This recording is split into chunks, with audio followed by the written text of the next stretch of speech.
Hello, everybody. Welcome to the special sessions on Indonesia 2020 Asian Journal of Technology Innovation. This is a joint workshop as part of the collaboration between LIPI and STEPI. I would like to greet my Indonesian colleagues. Assalamualaikum warahmatullahi wabarakatuh. Welcome again to the joint workshop between LIPI Indonesia and STEPI of South Korea. In the last 4 years, Research Center for STI Policy and Management, RCSTIPM for short, and Science and Technology Policy Institute, or STEPI, have been collaborating on STI policy and management research. And this year, we are focusing on 3 essential topics for Indonesia. First is about looking for a model for STI policy think tank in Indonesia. Second is about designing the management of R&D Endowment Fund. And the third topic is about the evaluation system of the national R&D program. Many countries have shown the critical role of STI policy think tank in promoting STI development and national development in general. We think that it is about time for Indonesia to establish such a think tank. Therefore, we need to start thinking about designing such a think tank suitable for the Indonesian context. The second topic of R&D Endowment Fund is a current issue of importance in Indonesia. As stipulated by Law number 11/2019 about Science Technology System, the government will annually allocate a certain amount of endowment funds for research, technology, and innovation. The return of these funds shall be allocated for R&D and innovation activities and programs. It is imperative now to set up a proper and sustainable institutional arrangement for managing the endowment funds. Now, the third topic related to the national R&D program's evaluation system is also an important issue for Indonesia, mainly because during the last decades, we have been trying various national R&D programs, and starting this year, Indonesia's government implements a new national research priority for the next 5 years. It is very crucial to have an evaluation system to enable us to monitor and improve the programs. We will discuss the 3 topics during the workshop and listen to a number of Korean experts sharing their views. I'm really looking forward to having a fruitful discussion on the topics. Finally, I would like to express my gratitude to STEPI for supporting the research and joint workshop. I hope that we will continue to collaborate, and together we can contribute to the development of science, technology, and innovation in Indonesia. Mainly, I should mention Dr. Yin and Ms. Ellie, who have been very helpful and resourceful through the years of collaboration. Thank you very much.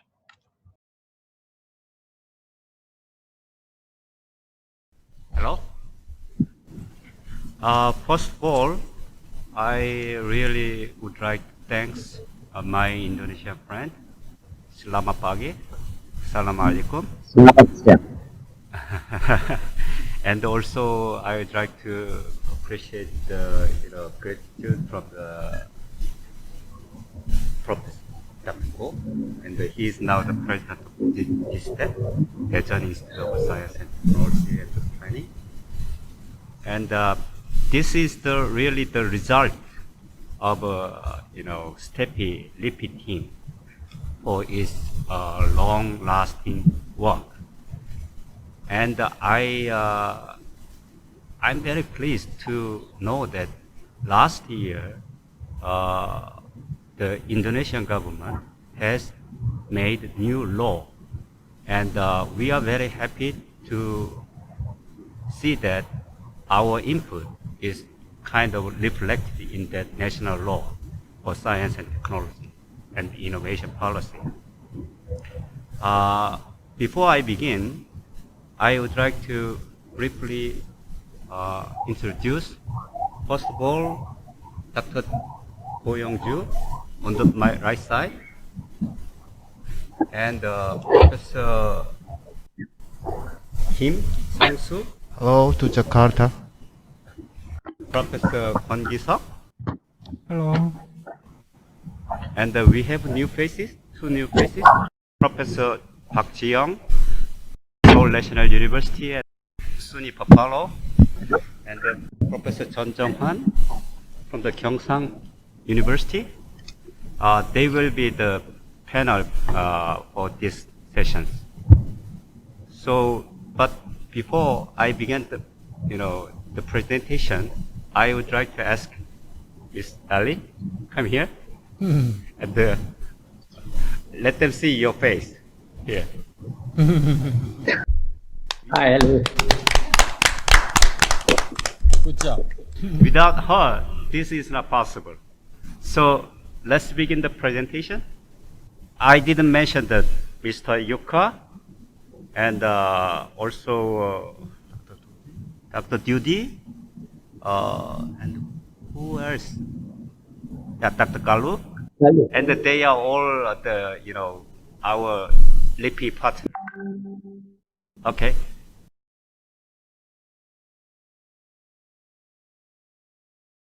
Good afternoon, everyone. Special thanks to the representative of STEPI Korea, LIPI Indonesia, and all participants today. Introducing our team, we are from Team 1. I am Anugrah Yuka Asmara, and my colleagues Mr. Maulana Akbar, Mr. Budi Triyono from LIPI Indonesia, and Professor Kwon from Hanbat National University in South Korea. The focus of this presentation is identifying think tanks unit for science, technology, innovation policy in Indonesia, the function and its potential to develop national innovation system. Okay, we display outline of our presentation. There are 9 parts of discussion that will be presented in this section, namely, the first, description of national innovation system and science technology innovation policy.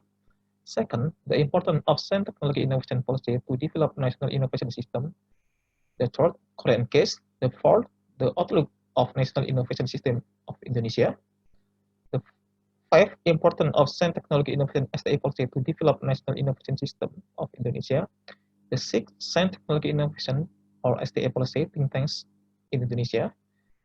And seven, how do STA policy think tanks work, the current condition.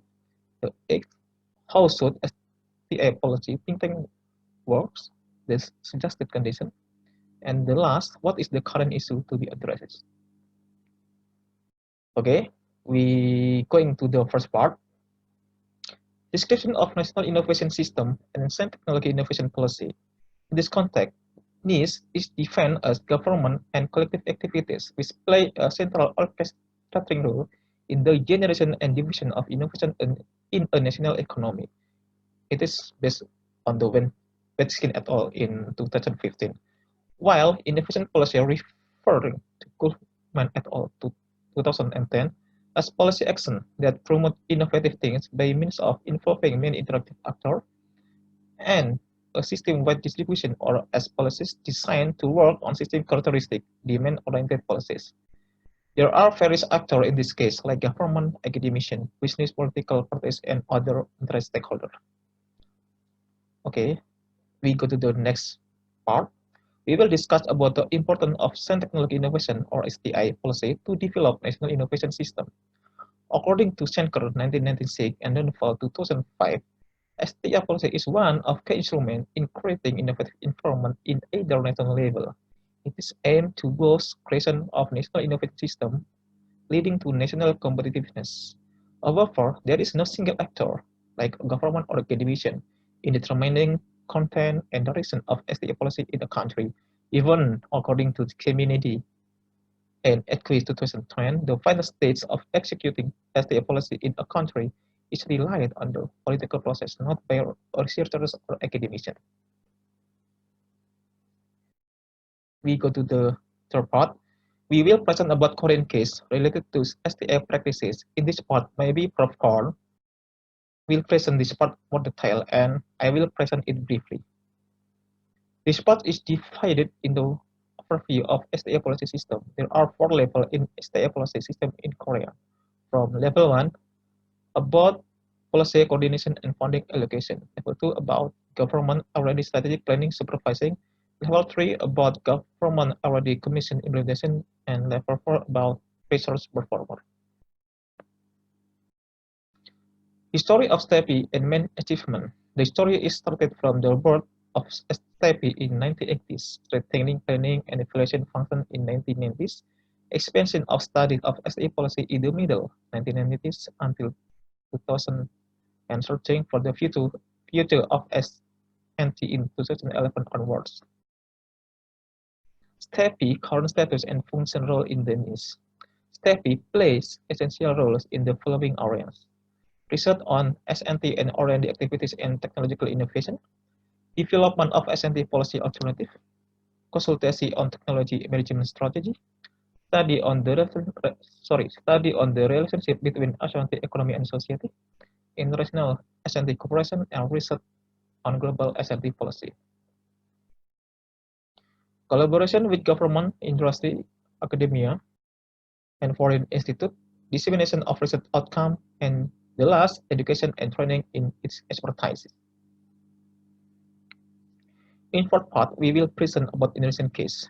Here, the outlook of National Innovation System of Indonesia, development of Global Competitiveness Index (GCI), Global Innovation Index (GAA), and Indonesian economic growth of 2010 until 2019 notes that Indonesia is one of the lowest countries in terms of innovation index.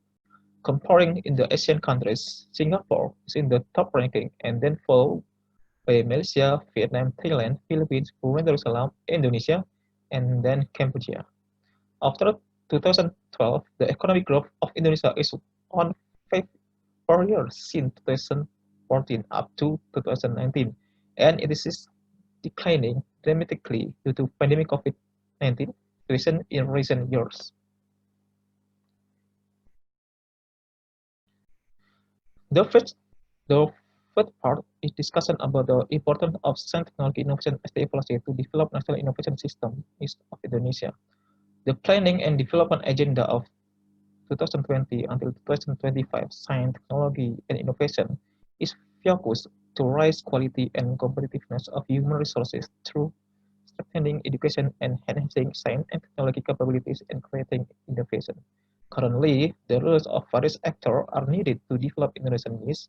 One of them is Kemenristek or BRIN, which sets research priorities based on sectoral and policy intervention through research funding. However, in the implementation, actors who involved, including think tanks that focus in SDA policy area, are still hard to find in this context. Many think tanks concepts are found in several literatures, but in this case, we discuss about think tank concept proposed by Michigan 2020. According to him, there are 7 types of think tank units, namely autonomous and independent, quasi-independent, corporation-affiliated, quasi-governmental, university-affiliated, government-affiliated, and then political party-affiliated. And the next part is about science, technology, innovation, SDA policy think tanks of Indonesia. In rough calculation, Indonesia has 50 up to 100 policy think tank units dispersed in many institutions affiliated in governmental units, private or business units, political parties units, and universities. Here, we display only 25 examples of policy think tank units in Indonesia. They have many focus fields such as economics, law, security, politics, food governance, climate change, culture, and religion. Notice that economics field is dominant focus of these think tank units in Indonesia. Unfortunately, only a few think tank units for science, technology, innovation, SDA policy in Indonesia. There are 9 SDA policy think tank units in Indonesia as below. The first, Center for Science, Technology, Innovation, Policy, and Management, or KPKMI, in our institution now. Category, government affiliated. Main function, researching, studying, analyzing SDA policy, and providing SDA policy recommendation. Professionally occupied by civil servant, consists of researcher and policy analyst. Second, Center for Specific Technology Area and Innovation System, BTKSSI, and Agency for Technology Assessment, or BPPT. Category, government affiliated. The function is analyzing and monitoring the SDA policy and at practical or technical ways. Professionally occupied by civil servant, engineer, and policy analysis. The third, National Research Council, or DRN, category, government affiliated. The function, advising SDA policy to the Minister of Research and Technology, professionally occupied by senior expert from academician, bureaucrat, and business ABG actor. The fourth, Directorate Directorate of Science, Technology, Education and Culture, Iptekdikbud, at Ministry of National Planning and Development, Bappenas. Category, government affiliated. The main function, planning SDA policy through middle and long-term programs, professionally occupied by a civil servant, technocrat, and policy analysis. The 5. Academy of Indonesian Science, or IP, category government affiliated. The function is advising SDA policy to related stakeholders like Minister of Research and Technology, Minister of Bappenas, President, Republic of Indonesia, and the international scientific communities. The professionally occupied by senior lecturer and researcher who are in Indonesia and overseas. And the 6. Agency for Research and Development of Industry, BPPA, at Ministry of Industry, BPPA at Ministry of Industry, Kemenforin. Category government affiliated. The function is researching, studying, analysis, focusing industrial policy to the Minister of Industry. Professionally occupied by civil servant, researcher, policy analysis, and bureaucrats. And then Center for Innovation Policy and Government, or CEPG, category autonomous and independent. It is a private organization, I think. The main function is researching, studying, analyzing, advocating SDA policy, and providing SDA policy recommendation to stakeholders, especially to Minister of Research and Technology. Professionally occupied by non-government staff, like researcher or policy analysis. And then Lowland Sector Initiative, or KSI, category quasi-governmental supported by Australian government. The function is studying, analyzing, advocating public policy, including SDA policy. Professionally occupied by non-government staff, researcher, policy analysis. And then the National Committee of Economics and Industry, CAIN, category government affiliated. The function advising economic and industrial policy to the president. Professionally occupied by senior experts from academician, bureaucrat, and business, or ABG actor. CAIN and the GRN is the similar agency where this institution professionally occupied by the academician, business, and government actor. Okay, we next the slides. Basically, policy think tank unit have function to bridge research result or evidence to the stakeholder or policymakers. Often, the policymakers address public issues without consideration of evidence. Therefore, the think tank units can play dual role, namely doing research and development and doing policy advocacy, even though one of dual role is visible to be conducted by policy think tank units. To make it works well, the structure of the organization or governance, the human resources, the funding, and the function should be built according to the current and future condition of each country. Okay, we go to the next part. In this part, we describe how do STA policy think tank works, the current condition in Indonesia. According to the table presented previously, from 9 STA policy think tank units in Indonesia, there are 7 units have same condition as government affiliated, and 4 of them are fully funded by government and filled by civil servants in terms of researcher, engineers, policy analysis, technocrat, and bureaucrat. There are Directorate of Iptekdikbud, Bappenas, PPKMI, BPPI, Ministry of Industry, and PTKSSI, BPPT. Funding law from Ministry of Finance and Human Resources flow from Ministry of Civil Servant and Bureaucratic Reform are often hindrances of their activities. In other words, some governmental laws are strict boundary for their actions.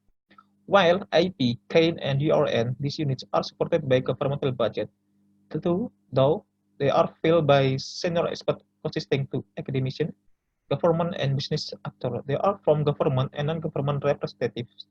In this regard, private funding is allowed, but it must follow the governmental funding management because there are public institutions.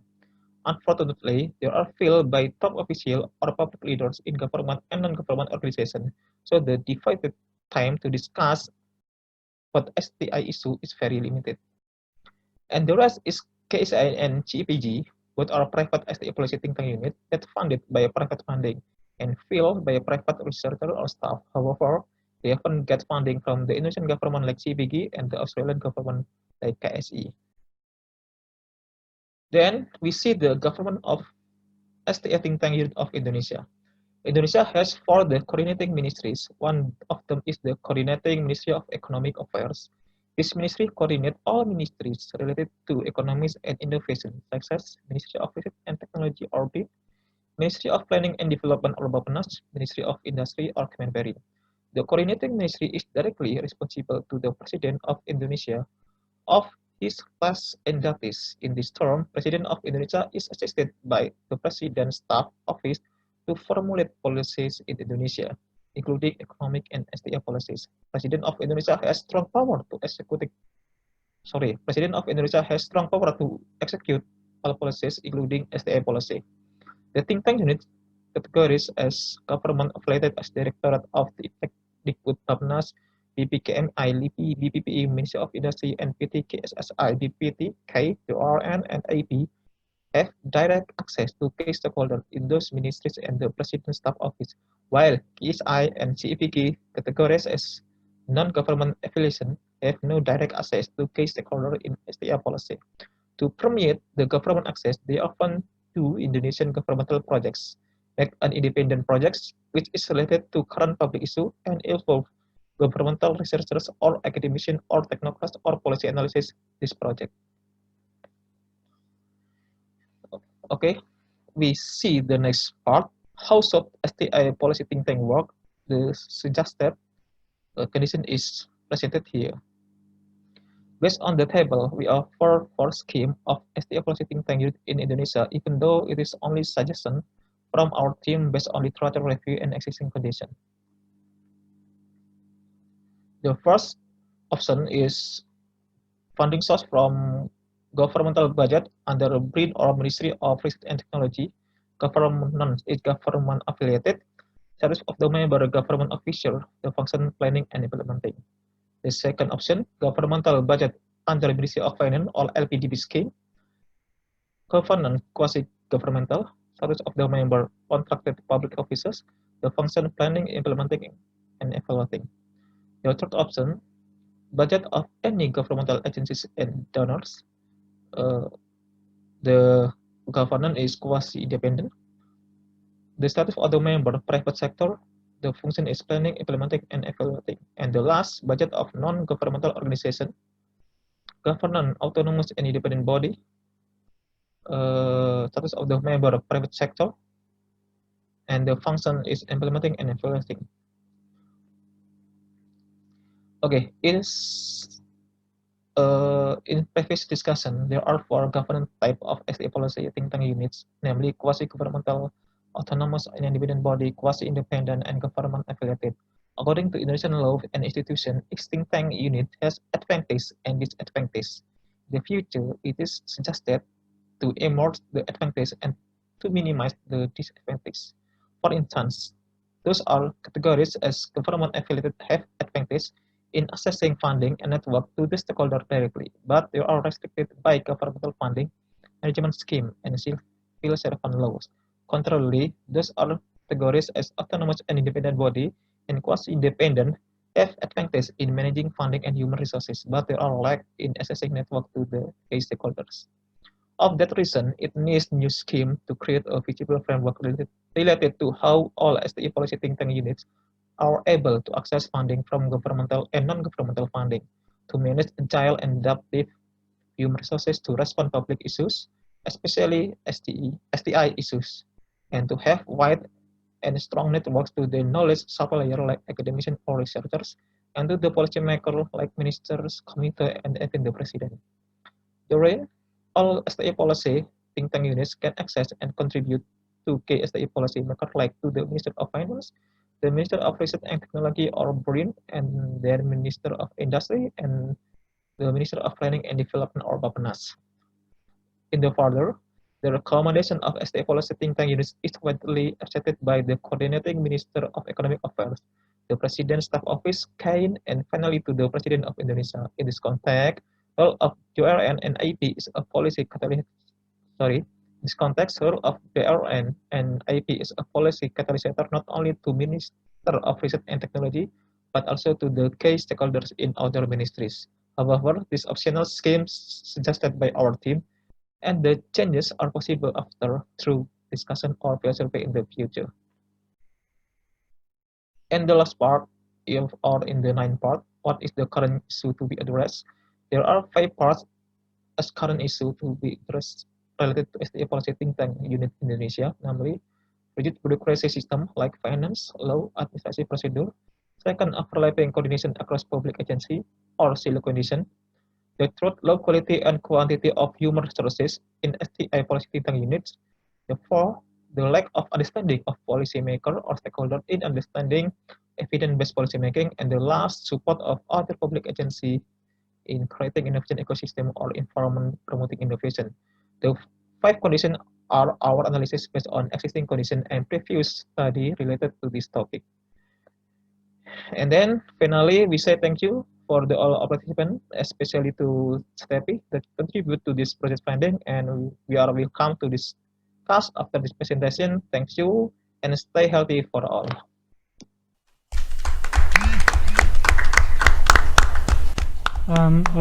Before moving on to second presentation, I do like to add some characteristics of Korean system and some lessons from Korean case. Actually, Korean innovation system, Korean science and technology system has evolved very independently between the ministries. So some characteristics can be a good lesson for Indonesian case, but some weak part of Korean innovation system can also provide lesson for Indonesian project.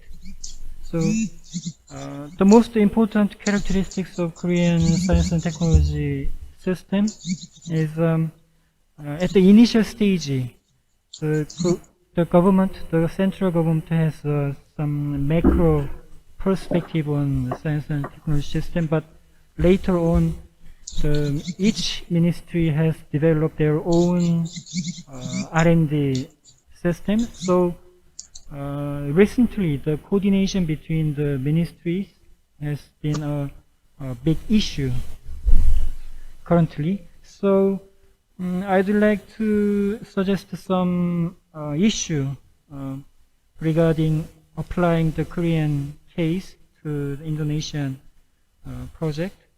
So firstly,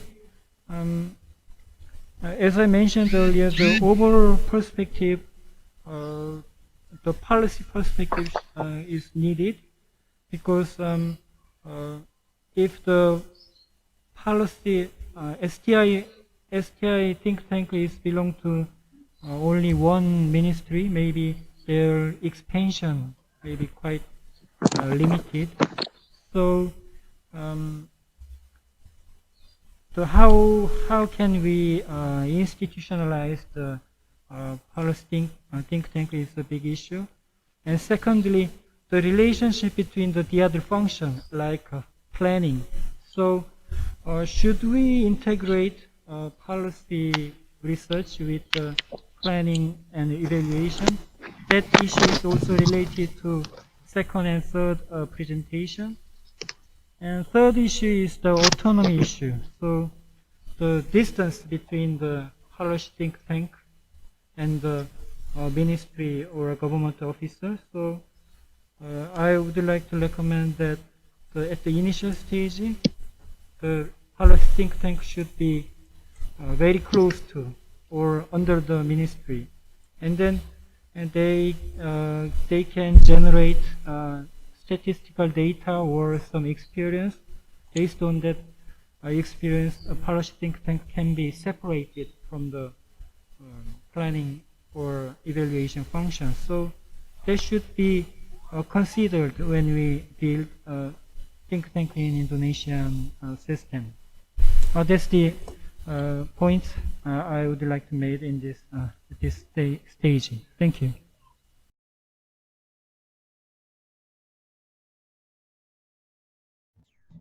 Hi, good afternoon.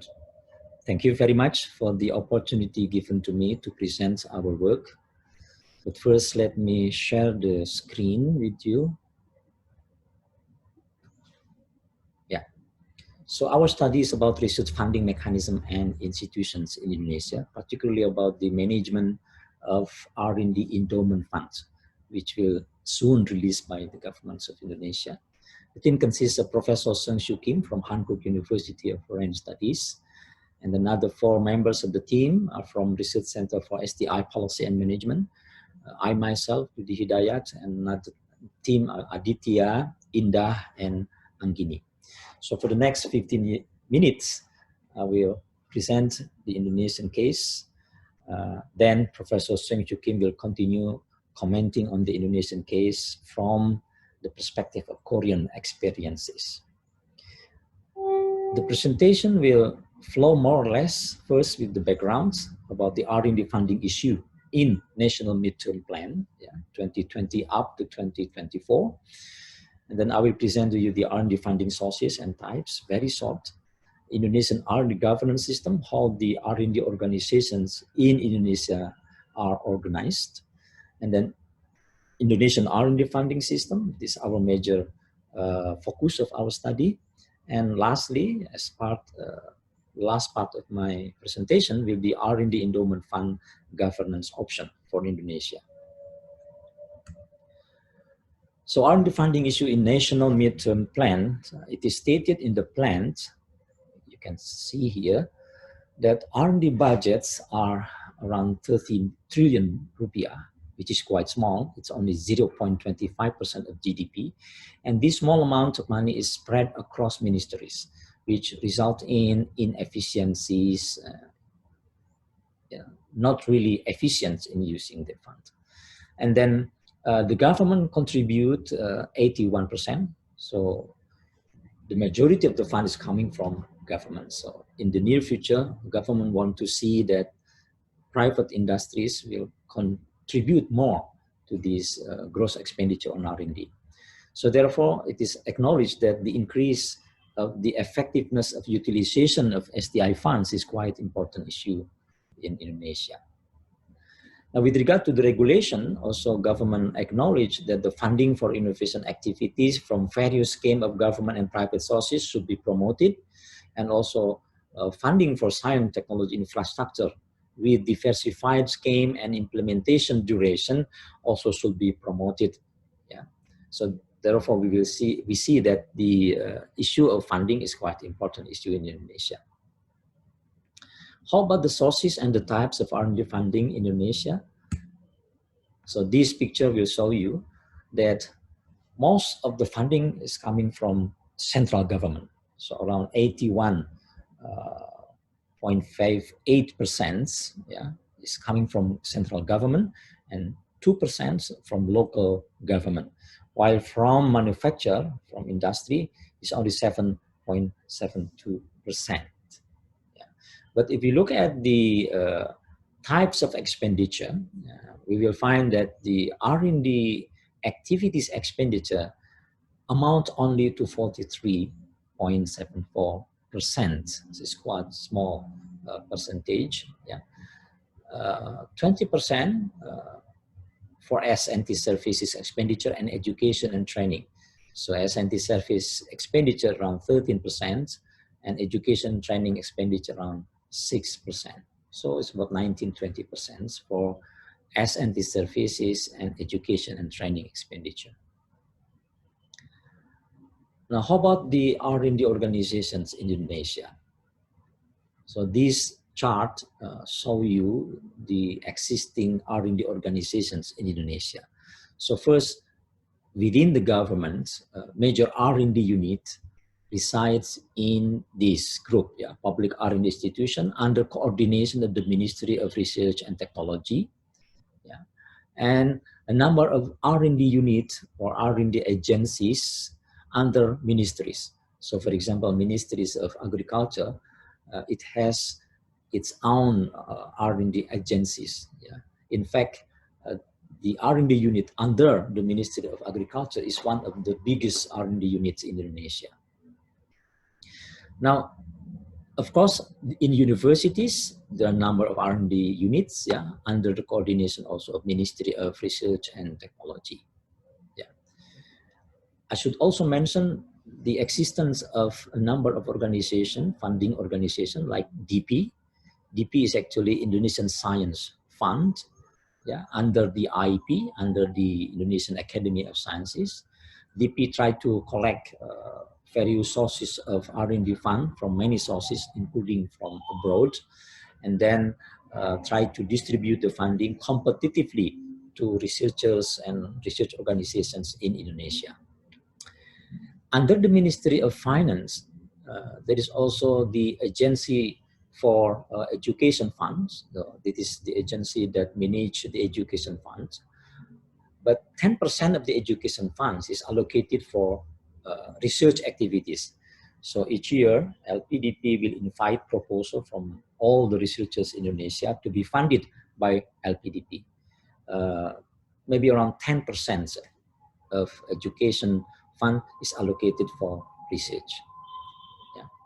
Now, the issue currently is how to integrate these many research organizations into one organizations that make the management of R&D more effective. Yeah. So currently is the issue, large organization like my organization, LIPI here, and another organization like BPPT, the Agency for Technology Development, and LAPAN, this Research Center for Aeronautics and Space Science, and then BATAN, this research centers, research agency for nuclear technology, and then BSN is for standard. Yeah. There is a problem in Indonesia of managing this organization to be effective in delivering results. So there is an issue or there is a thinking about integrating all those organizations, yeah, within one organization. So basically, there are two options for doing that. Yeah. First option is structural integration. It means that existing R&D organization will be integrated into one single organization under BRIN. BRIN stands for National Agency for Research and Innovation. Another option is program integration. So existing R&D organization will remain as independent organization as it is now, but their programs will be coordinated by the National Agency for Research and Innovation. Now, between the two options, I think there is a strength and weaknesses. Yeah. For option one, for example, structural integration, the strength is that if we integrate all those organizations within one organization, it will facilitate the control of R&D activities, so that R&D activities will comply or in accordance with the national R&D programs. Yeah. But the weakness is that integration of public R&D institutions from various sectors with a very broad field of scope need a long and comprehensive process to do it well. If it is not properly designed and implemented, the cost will be very high. So there is a risk of failure, which is very high cost actually. Now the second option, program integration, the strength of it is that integration is carried out without changing the existing institutional structure. So basically all those organizations will remain the same. But then the Ministry of Research and Technology, through BRIN, will coordinate the program. Yeah. But the weaknesses is that program coordination has been proven to be unsuccessful so far.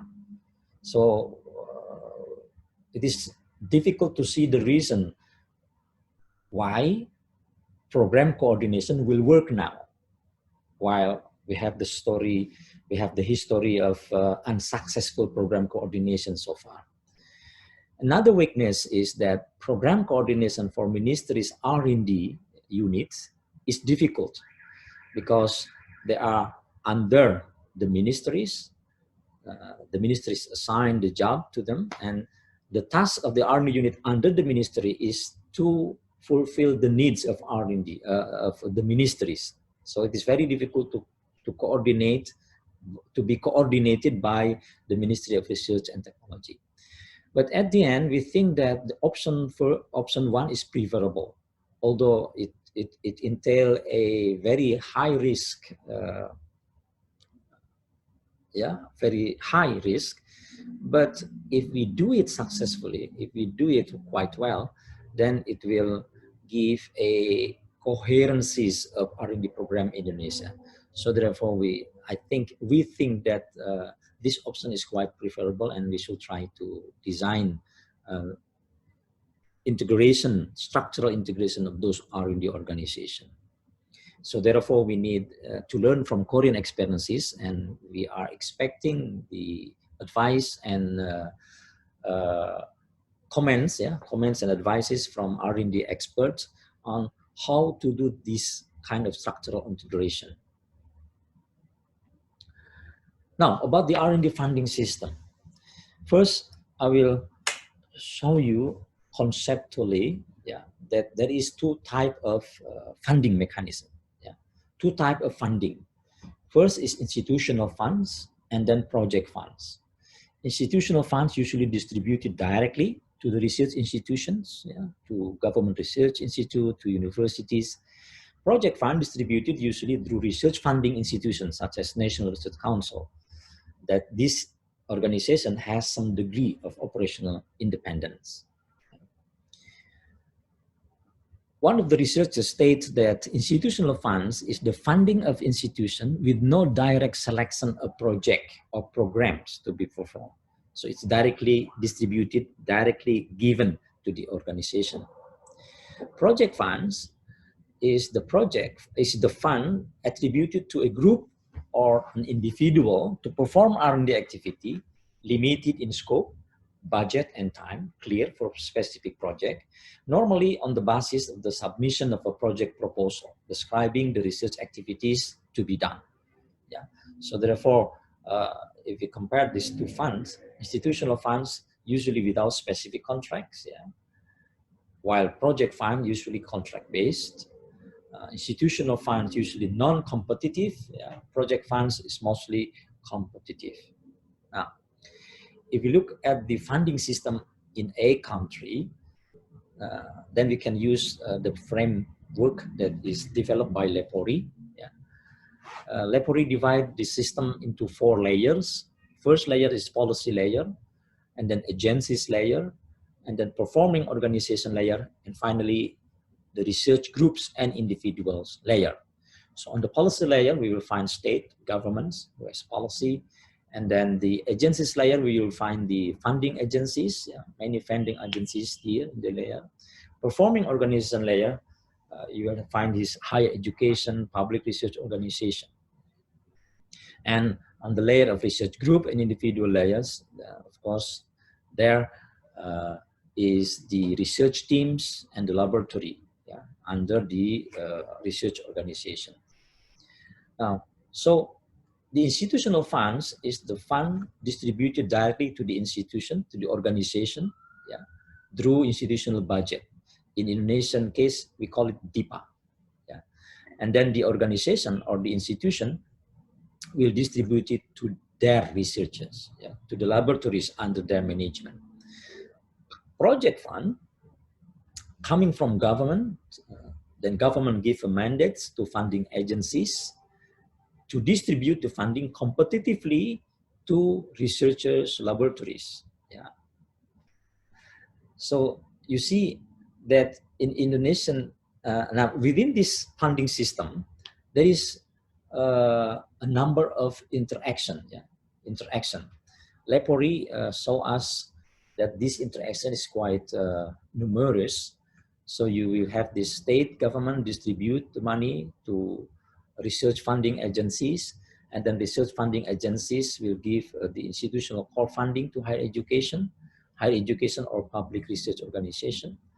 These research funding agencies will also distribute project funding, either do networks or higher education or internal allocation of core funding. And there is another interaction here from the funding agencies directly to vertically integrated organizations. And there is a funding agency, specifically designed to fund a particular public research organization. Now, in Indonesian case, we find that this kind of funding scheme is not available. What we have is only institutional funding and project funding distributed through certain organizations like DP, Indonesian Science Fund, and LPDP. LPDP is the agency for endowment, education endowment funds, and of course, Ministry of Research and Technology. But in our case, in the Indonesian case, most of the funding is distributed through institutional funds, so directly to research organizations. According to some statistic a few years ago, maybe 2 or 3 years ago, 96% of the funding, R&D funding, is given to institutional fund, to the institution, yeah. While only 4% are distributed to funding agencies, yeah, competitive funding. Now, R&D endowment funds is a new option. So if we look at the previous charts, we can identify that endowment fund is a new scheme actually.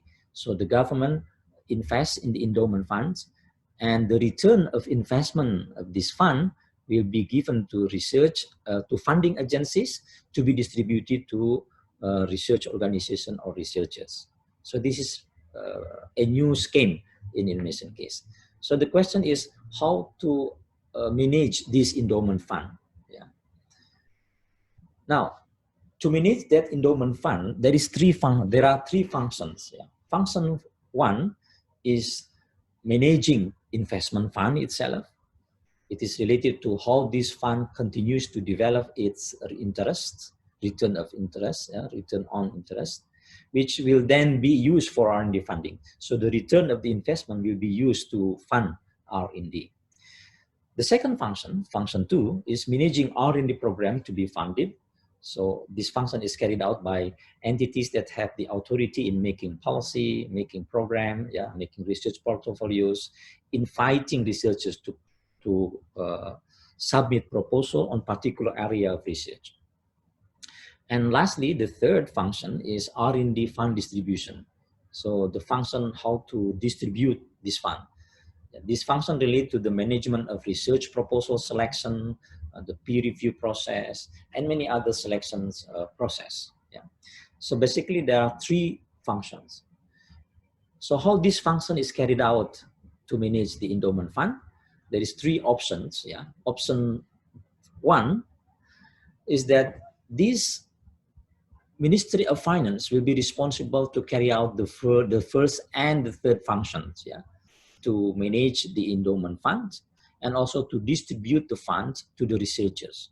So the Ministry of Research and Technology carried out only the second function, to manage the program, to determine the research area, and give recommendation to Ministry of Finance about who should get what. Yeah. The selection and review process will be done by the Ministry of Research and Technology. One slightly variant of this is that under the Ministry of Research and Technology, there is a trust fund management unit. Yeah, trust fund management unit, where in this case, the Ministry of Finance carried out only first function, i.e. the management of the investment fund. Then they transfer the return of this investment to the Ministry of Research and Technology, and the Ministry of Research and Technology will manage this fund to be distributed to the researchers.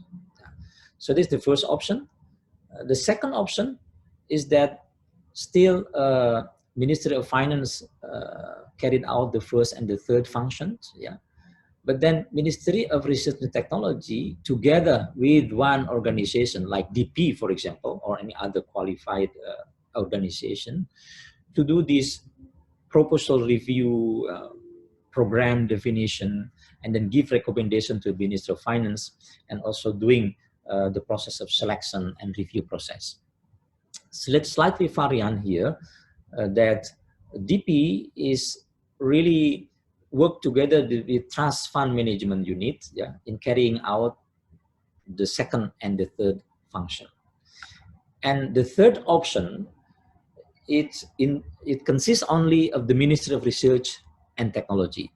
So in this case, Ministry of Research and Technology established a special unit to carry out all those three functions: managing the return, managing the investment fund, and then defining the program, yeah, and then also distributing the return of the investment to research activities. So all those functions are contained within a special unit under the Ministry of Research and Technology. So if we compare those three options, we think that the most recommended option is option 2, where there is a clear division of labor among the Ministry of Finance and Ministry of Research and Technology and an independent institution. So Minister of Finance will be a manager for investments. Yeah, Minister of Research Technology is an R&D program manager, and an independent institution, yeah, will carry out selection and review of the proposal.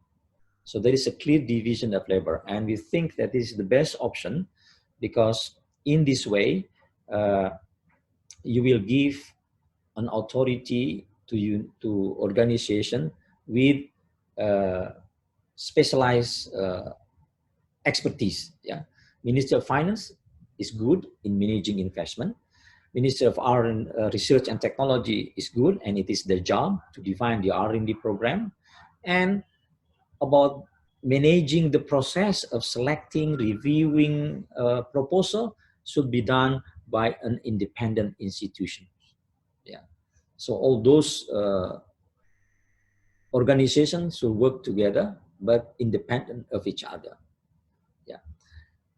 Option 3 is the least recommended, because then in this option 3, you give all this function to the Ministry of Research and Technology, which we think that it will be very burdensome from the minister. And also there is a lack of independency about among these three functions. So we think that independency is very important for organization to carry out each of these functions. So I think that's so far our work.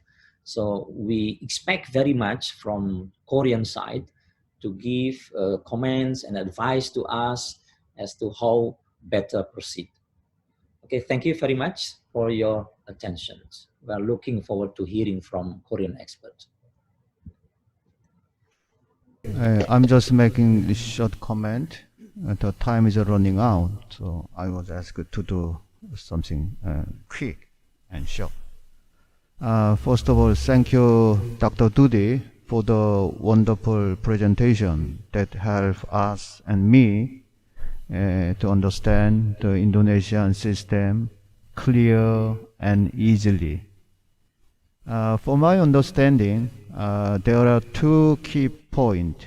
One is public R&D system, and the other is a funding system. And regarding the public R&D system, you have suggested two approaches.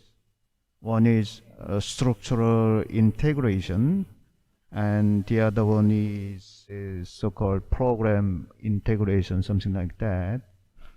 And the structural integration is too, how can I say, too radical and maybe involve many conflict with other agencies, so it is not easy to implement it.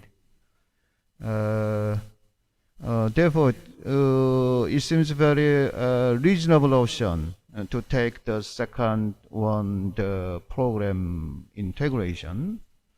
And here your approach is to use budget allocation to make the R&D system more efficient. And for that, I mean, for the budget allocation to be successful, we also have to the advanced evaluation system. So program integration, budget allocation, and evaluation, all the three are the same thing. So therefore, it is quite natural to move to our second point, the funding system. And again, in the category of a funding system, you have suggest three options, but option 3 is least recommended, unrealistic.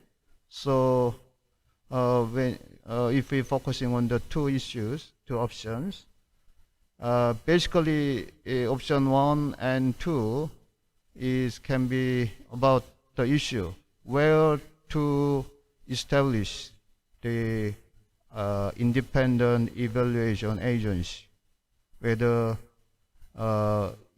we make it inside of the ministry or make it outside of ministry as a form of independent and more civil expert-centered institution, something like that.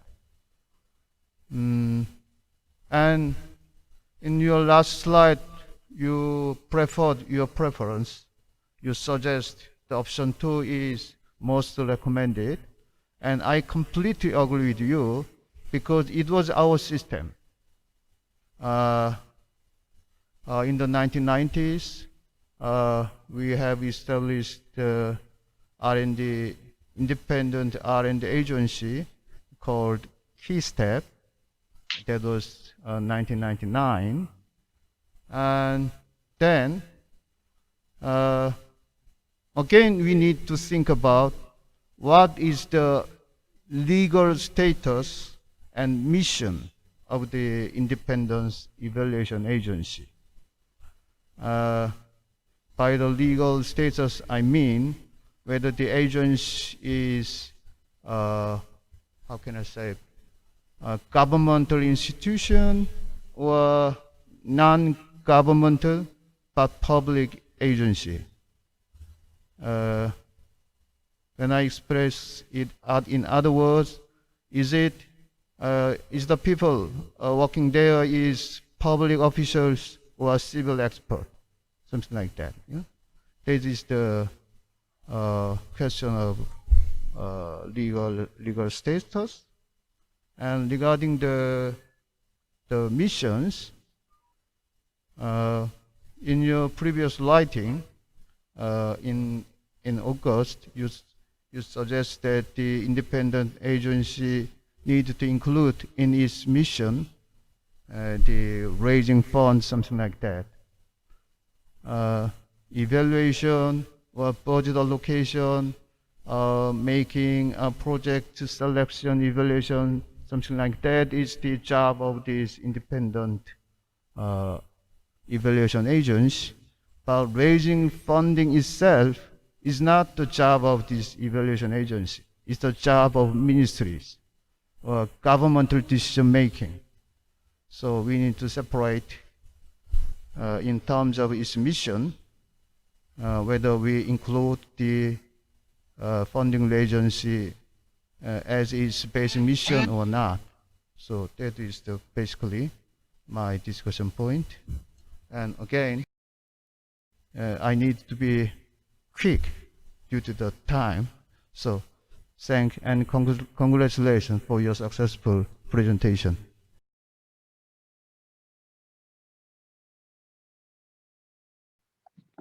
Dear speakers, dear participants, dear committee, and distinguished ladies and gentlemen, very good afternoon. Assalamualaikum warahmatullahi wabarakatuh. First of all, I would like to express my sincere appreciation and gratitude to STEPI that has given the opportunity for us to present our collaboration between STEPI and LIPI at this very prestigious event. On behalf of the other team members, Dr. Ko, Ms. Eli, Ms. Kalina, Ms. Ria, and Ms. Lutfina, the topic that I will cover today is evaluation system of national R&D programs learning from Korea and Indonesia. I would like also to acknowledge, of course, that this research paper is funded from STEPI's 2020 K Innovation and is part of the outcomes of joint research between STEPI and LIPI on national R&D program. The presentation consists of at least 9 things from introduction and then conclusions. First of all, let me give a very brief introductions. As we noticed together that R&D and also STI is very important as backbone for the creation of knowledge economy, and it's very important also as a driver for economic competitiveness. And we also realized that there is a pervasive nature of globalization that has pushed many countries, both in developed and also developing countries, to level up their competitiveness that is based on more on knowledge and also value-added based economy, so that those countries are able to compete more at the global level. So to do this countries should establish kind of sportive national R&D program underlying their strong national innovation system. And in this particular presentation, I would like to give more attention to the importance of evaluation of national R&D program both in Korea and also Indonesia. There are mainly 2 objectives of this the research. The first one is, of course, capturing some best practices of NRP in the Korean context, and the other one is translating these practices into such kind of lesson learned for Indonesia. And we have also some list of previous studies conducted in the context of Korea, so comparing evaluation of national R&D between Korea and other countries, and also some studies in the context of Indonesia. In the context of Korea, if we compare the Korean case with other developed countries, it could be, do kind of apple-to-apple comparison. But interestingly, if this studies related to comparison between Korea and other developing countries, such as, for instance, here Vietnam and also Mongolia, it's very difficult to find a kind of comparative apple-to-apple research, because different kind of system, different kind of progress, and different kind of R&D program status in respective countries. I'm not going to elaborate more on this issue, but I will go directly to the comparative research that we aim to deploy in this research.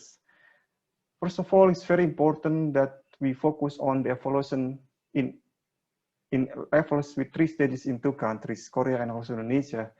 But as I mentioned before, it is also a very challenging task to do kind of apple-to-apple research, because Indonesia, in the context of its progress of a national and research program, is not as advanced as developed countries. So we don't have a kind of a robust evaluation system yet. And so the comparative research here that we also would like to propose is how to use best practices in Korea to assess gaps that can be utilized as lesson learned for other countries than Indonesia, with a perspective of policy transfer or probably policy learning. Let me begin first with the context of Korea. So basically, the R&D strategy deployed by the Korean government consists of 4 strategies.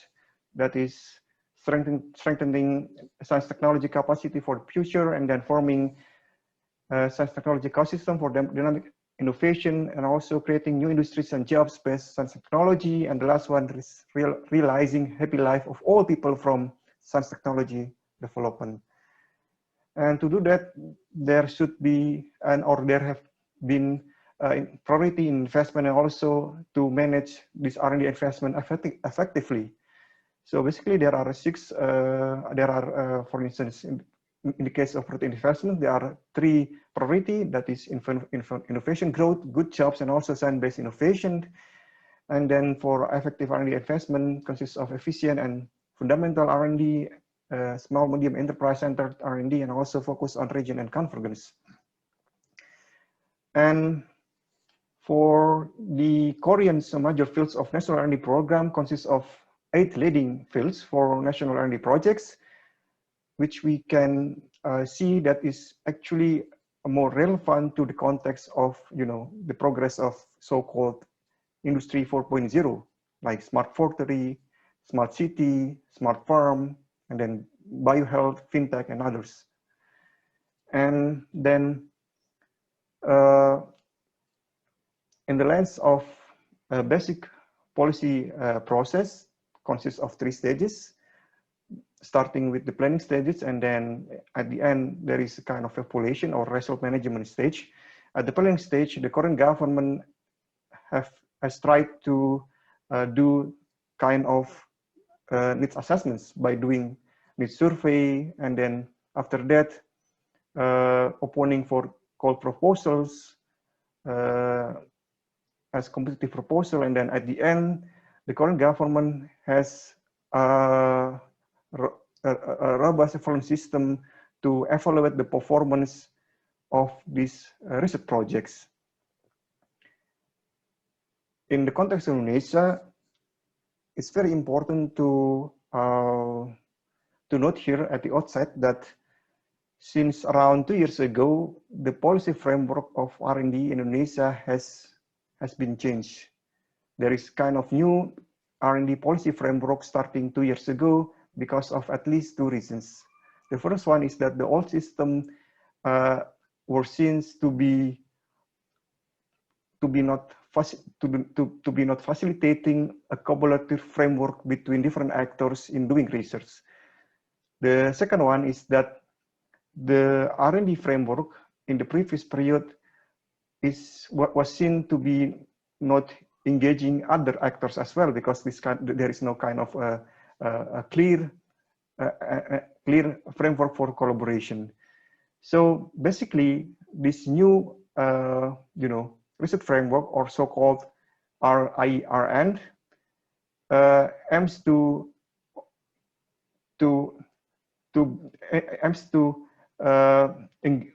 facilitate more collaboration between actors. And this long-term National Research Master Plan is then divided into more medium-term plans, or we call as PRN, or Prioritas Riset Nasional. So in this context, the focus of Indonesia is then to evaluate the implementation of this PRN, or Prioritas Riset Nasional, that basically has just started since this year. So it's very infant policy, to be honest. I will skip this one. So it's basically similar to the Korean case, that the Indonesian government has also some focuses for R&D program, starting from food agriculture until the social science and also disaster. And to facilitate this kind of collaborations,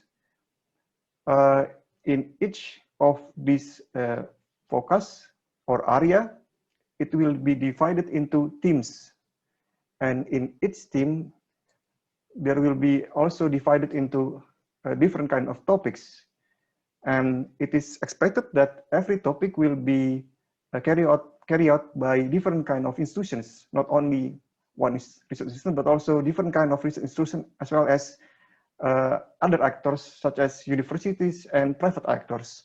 So the philosophy behind this kind of division is to facilitate more collaboration between different actors across the country. And similar also to the case of Korea, Indonesia has a standard of policy process starting from planning stage, implementation, until the evaluation stage. However, there are a couple of differences that I'm going to elaborate more in the next slides. So basically, there are similarities and also there are some differences between Korea and also Indonesia. In the planning stage, one similar thing between both countries is that both Korea and Indonesia have research master plan which have been formulated based on strategic plan and needs. However, the differences that are very striking is that in the context of Indonesia, the need assessment has been done not in a very comprehensive way, but more in pragmatic way, in the sense that the institution that assumed to be ready the direction of the research will be based on the readiness of those institutions, not based on the comprehensive, need assessment from every stakeholders. And also, in the context of budgeting, in Korea, the budget setting is tend to be more top-down decision from the central government. And Indonesia is a bit different because we don't have a kind of, a single budget from the state government. So the budget setting tends to be more on agreement between the state government and the performers.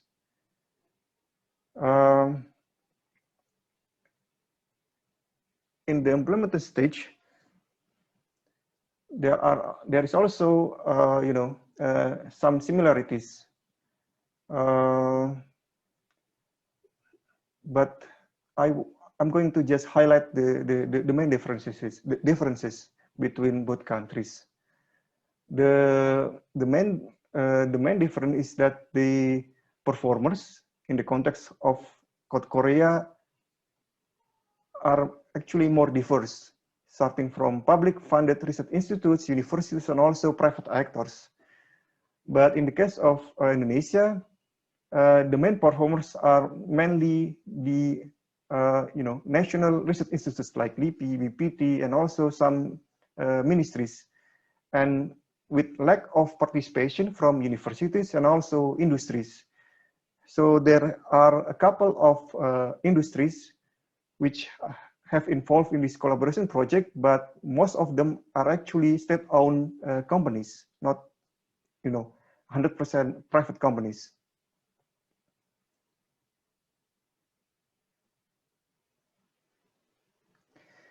And I think the most striking difference between Korea and also Indonesia lies on the last stage, that is the evolution stage. In Korea, it's very clear that they have already established a kind of evaluation system to evaluate not only administratively, but also substantially. But in the case of Indonesia, the evaluation process tends to be more in administrative matter and but lack of substantial thing that has been taken into consideration as an important part of the evaluation process. And so in the context of Indonesia, the evaluation tend to be like for output and also budget spending, still lacking in the substantial matter. In Korea, the common standard type evaluations has been conducted every year. In Indonesia, mostly 5 years, but also yearly. But there is no system yet established in the country.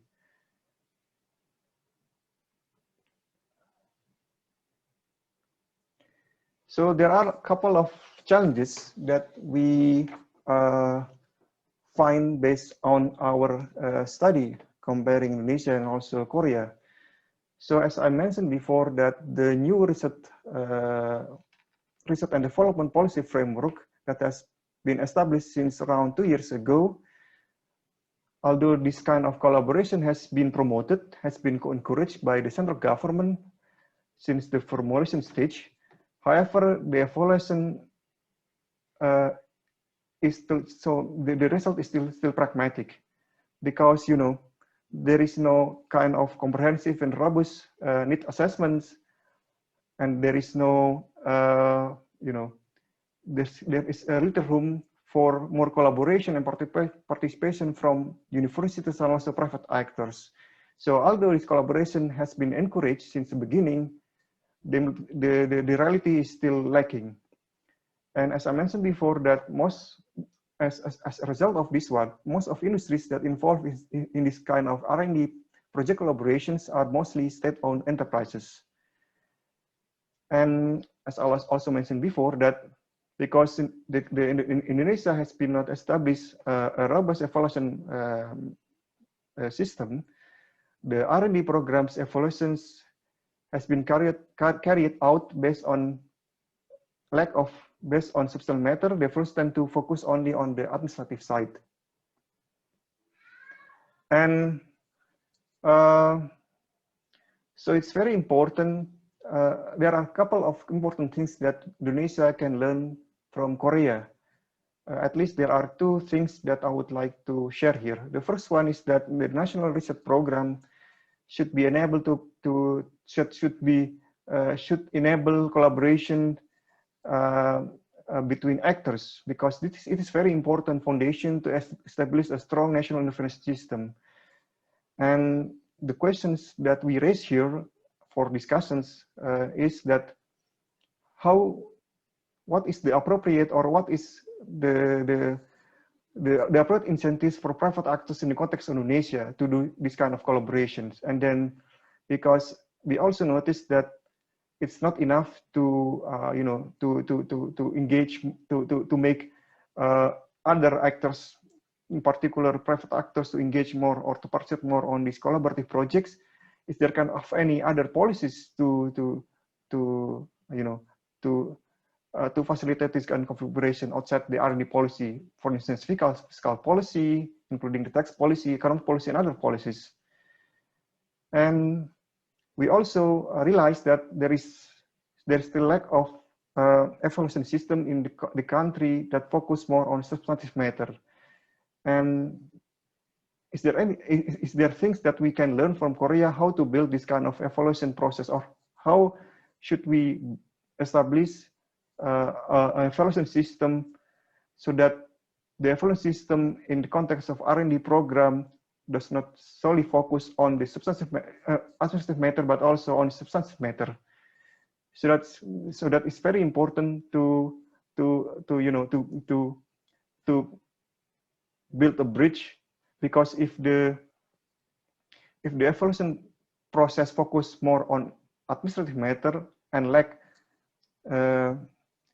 still lacking with the substantive matter, it's very difficult to bridge between this S&T production to the economy and society as a whole.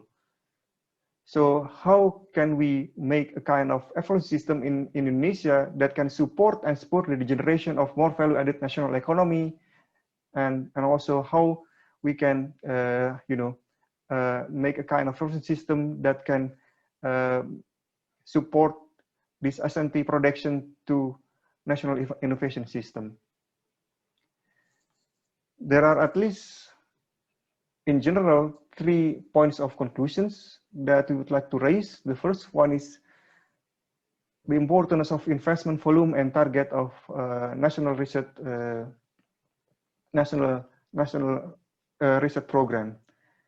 And as we also learned from Korea, that the process management needs to be strengthened for every stage in all levels, from formulation, implementation, evaluation. Of course, there should be a discussions. There should be a kind of learning how we should build this evaluation system based on relevant criteria, index, so that this policy, this R&D policy in Indonesia, able to build a bridge to not only to benefit from the perspective of the performers, in this context is the research institution, but also to benefit the national economy and also the society as a whole. To conclude this very short presentation, allow me to say thank you, Kamsahamnida, and terima kasih. Assalamualaikum warahmatullahi wabarakatuh.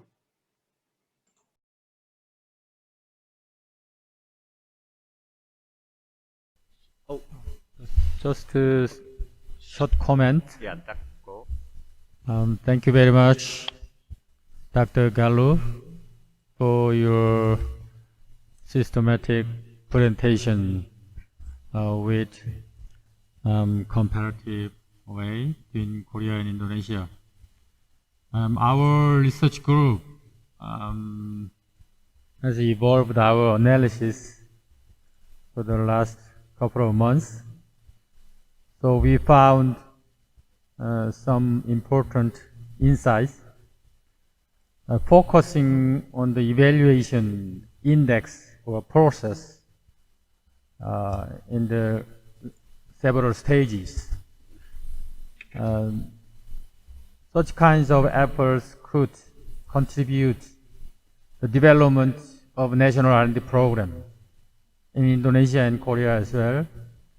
So we are going to apply our research results to AJIP soon, and or consulting paper.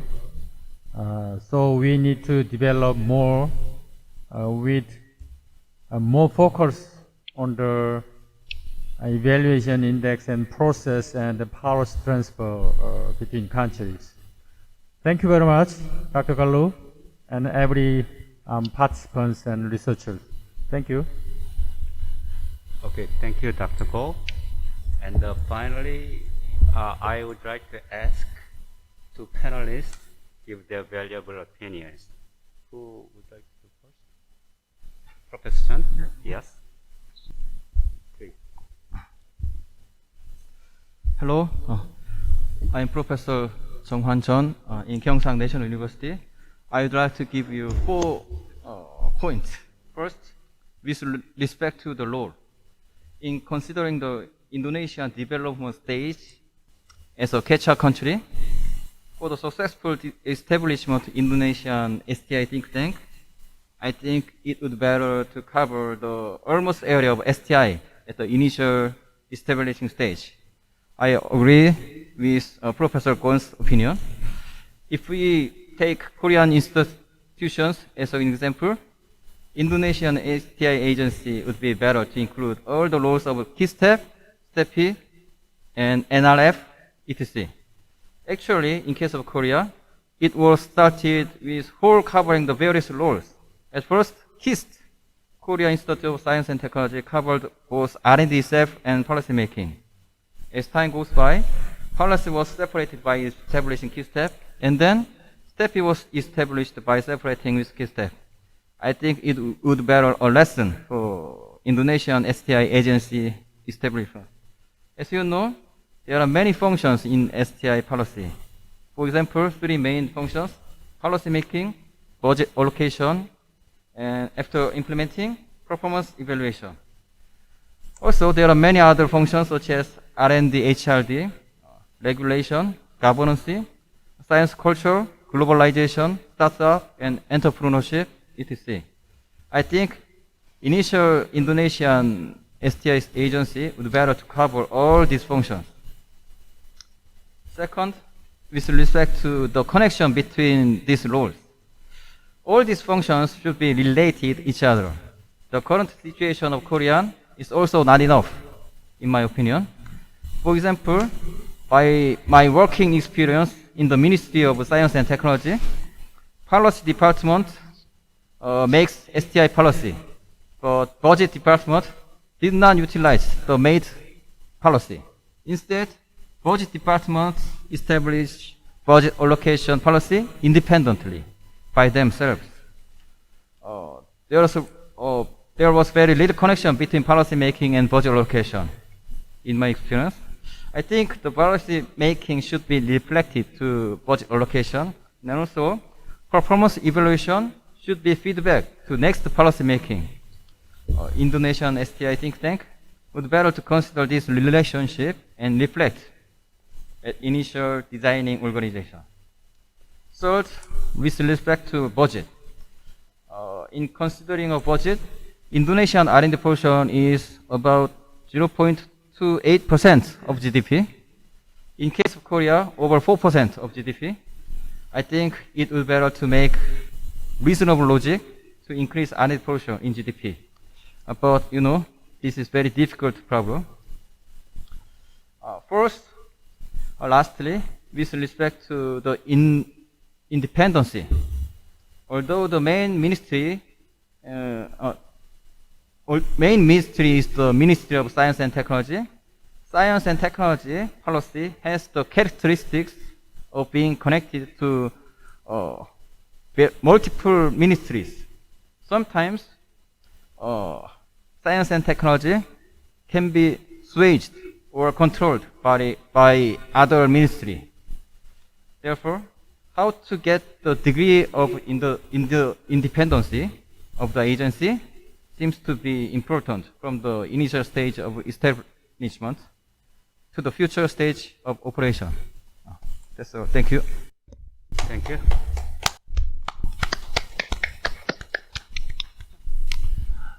Thank you so much for the opportunity to hear this type of the comparative studies between the Indonesia and Korea.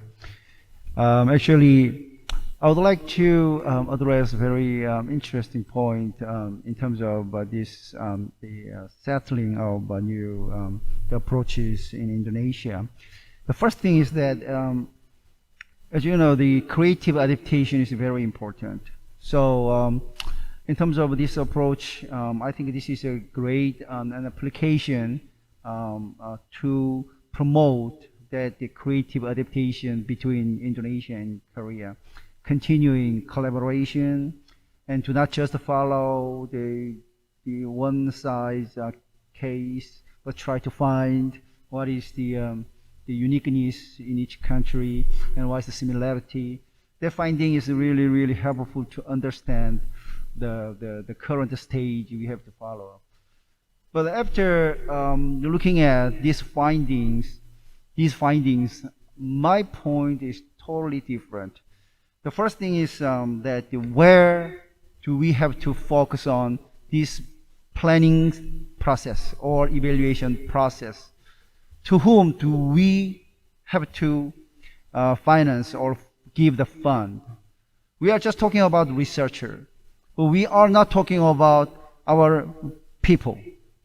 So in that case, if that kind of the technologies advances, or our target just for the researchers improve the technologies, then what is our target person to care? So it's a so-called the justice issue or inequality issue in terms of the technological gaps.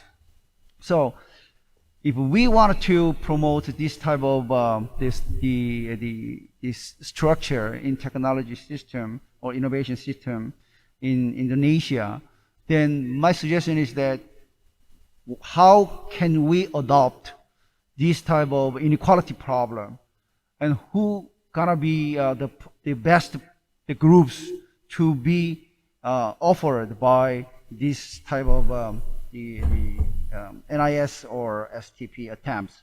So it is very important, I think, that not just focusing on the researchers, the target, the research, but just think of that our people. Then we have to apply this type of this structure for our environment against the climate change, or adopting the new technologies to our cities. Then we can understand why we have to protect our people. So I would like to suggest that it not just targeting on the researchers, but not just targeting on the return, but we have to think of the social benefit, social optimization. That is the most important things I would like to address based on today's discussion. This is the why we are trying to overcome the challenging part from the climate change or the new technologies, and then we can perhaps properly prepare or address those kind of the challenges. And I would like to suggest that you may consider the city innovation or the environmental innovation together when you're setting this goal. So not just focusing on one target, but just try to understand the context even. So that's my suggestion. Thank you so much for your valuable presentations. Thank you. Well, since the time is already over 6 o'clock, in Korea it's dinner time. I know that in Indonesia you still have more time for the dinner. I think it is really good beginning for the Korea and steppe, also for the Lipi. I mean, Lipi is the, I think it is older than KIST in history. And Indonesia is a big country, and the ASIP, this Asian Society for Innovation and Policy, is also, have members in Asian countries. So I think it's really, really good beginning for Korea, ASIP, steppe, Lipi, and I don't think that we can find a solution right now here, very detailed solution, because today's topic really covers maybe one mix issues. So I would like to thank all the participants. Assalamualaikum. Terima kasih. Thank you. Kamsahamnida. Thank you. Thank you. Thank you. Thank you.